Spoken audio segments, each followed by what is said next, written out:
Hello, good afternoon, and welcome to Touring History. It's May 1st, also known as May Day, a day for workers' rights, political protests, and deeply uncomfortable flash mobs involving people dressed as anthropomorphic hammers. Or, as Americans call it, Monday, with more yelling. I'm Lane, and I'm kicking off our birthday roll call today. Happy birthday to Tim McGraw, country music legend, actor, and the only man who can turn a sleeveless plaid shirt into a moral philosophy. Oh, that's a good one. Also born today, Judy Collins, whose voice could calm a riot. Love her. And Wes Anderson, whose films are what would happen if Etsy became sentient. Who are you, by the way? I'm Dave. Oh, yeah, Dave. Well, Dave, on this day in 1707, England and Scotland merged to form Great Britain, which was sort of like two aging rock bands joining forces and still couldn't agree on who got the headline. That's right, Nigel. It was a historic act of unity. And by unity, we mean you get the sheep, we get the money, right? In 1886, Chicago workers marched for an 8-hour workday, which was seen as radical at the time. And to be fair, it still is. That's right. Especially to anyone who's ever gotten a Slack notification at 11:47 p.m. that just says, "Quick question." Roan. Been there. They risked their lives for reasonable labor conditions. We, on the other hand, get excited about casual Fridays, dude. Well, the Empire State Building opened today in 1931. It was the tallest building in the world and a testament to American ambition. And like most things built during the Great Depression, it was also a massive screw you to poverty. Can't afford bread? Try looking at the skyline, peasant. Let them eat skyscrapers. And in 1960, up in the air, an American U-2 spy plane was shot down over the Soviet Union because what better way to say, "We come in peace," than flying a camera-equipped plane 70,000 feet above someone else's nukes? Oh, the pilot was captured, questioned, and probably asked at least once, "Do you even go here?" What about 2004, Dave? Well, in 2004, the European Union expanded, welcoming 10 new countries into the fold. It was Europe's version of The Bachelor, except with more treaties and slightly fewer tears. It was the biggest expansion in EU history, proving that nothing brings people together like bureaucracy, wine, and a shared disdain for American tourists. Oh, especially these days. In 1941, what happened, Lane? Oh, in 1941, Cheerios were introduced, originally called Cheeriots, which sounds like something a horse would say right before unionizing. Well, that's right, Lane. They rebranded after a trademark dispute. Because even during World War II, the real battle was always over cereal naming rights. In 2000, the first online banner ad was officially archived. It was from AT&T, and it asked, "Have you ever clicked your mouse right here?" Oh, which frankly sounds like a phishing scam. And a bad Tinder opener at the same time. This was the dawn of online advertising, a glorious era when every website looked like a slot machine and half your screen was screaming, "Congratulations, you've won." You hadn't. You hadn't.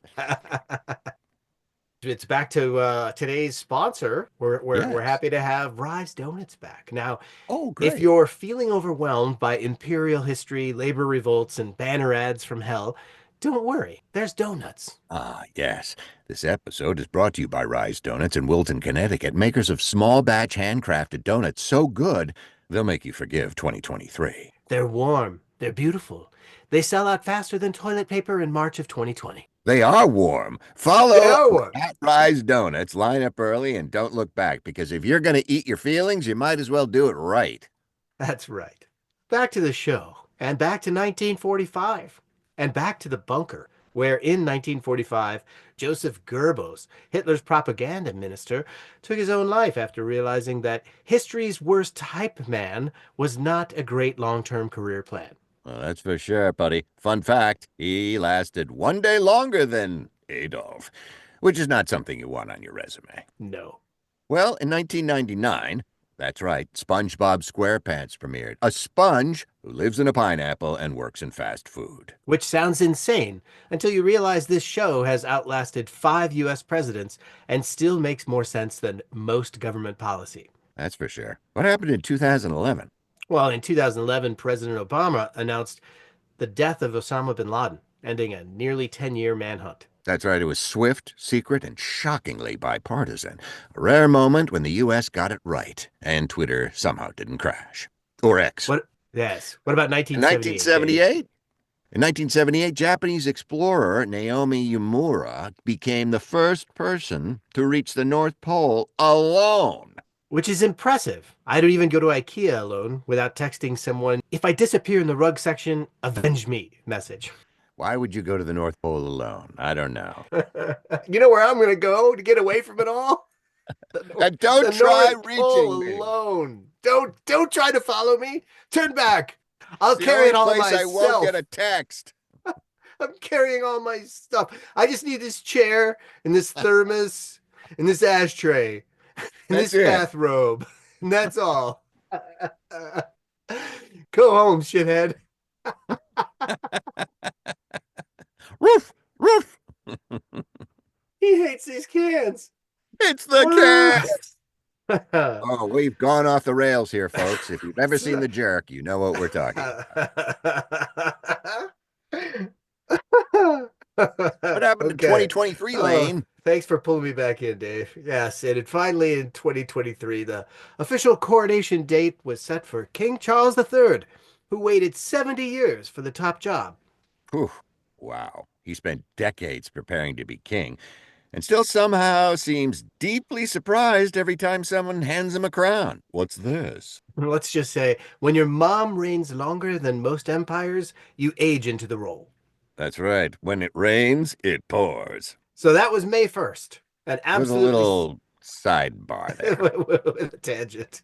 An absolutely stacked day of empires, email, spam, labor rights, cartoon royalty, and a man with square pants and a full-time job. That's just King Charles we're talking about.